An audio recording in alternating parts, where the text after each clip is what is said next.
புதுக்கோட்டையில் அங்கன்வாடி ஊழியரை தாக்கிய குழந்தைகள் வளர்ச்சி திட்ட அலுவலர் மீது நடவடிக்கை எடுக்க கோரி அங்கன்வாடி ஊழியர்கள் போராட்டத்தில் ஈடுபட்டனர்.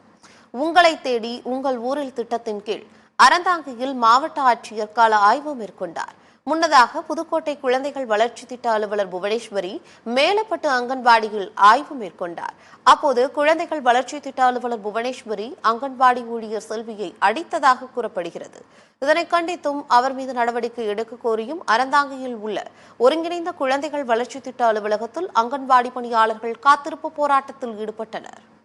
தினம் அங்கன்வாடி மையங்களை ஆய்வு செய்ய வந்த புதுக்கோட்டை மாவட்டத்தினுடைய திட்ட அலுவலர் அங்கே பணி செய்யக்கூடிய பணியாளர் ஒருவரை தகாத முறையில் பேசி உரிமையில் பேசி அவங்கள அடிக்க கூட செஞ்சுருக்காங்க. அதை தாங்கிக் கொள்ள முடியாமல் மன உளைச்சலுக்கு ஆளான அந்த அங்கன்வாடி உதவியாளர் சங்கத்தை அழைச்சு முறையிட்ட காரணத்தினால இன்றைக்கு சங்கத்தை திரட்டி இருக்கக்கூடிய 200க்கும் மேற்பட்ட பணியாளர்கள் மற்றும் உதவியாளர்களை இந்த போராட்டத்தை நாங்கள் இங்கே நடத்திக்கிட்டு இருக்கோம். இந்த மாதிரி புதுக்கோட்டை மாவட்டத்தினுடைய திட்ட அலுவலரே இந்த மாதிரி பணியாளர்கள்ட்ட உரிமையில் பேசி தகாத முறையில் நடந்து கொள்வதை ஏற்றுக்கொள்ள முடியாது. அவர்கள் மீது துறை ரீதியான நடவடிக்கை எடுக்க வேண்டும் என்ற கோரிக்கையை வலியுறுத்தி தான் இந்த காத்திருப்பு போராட்டத்தை நடத்துகிறோம்.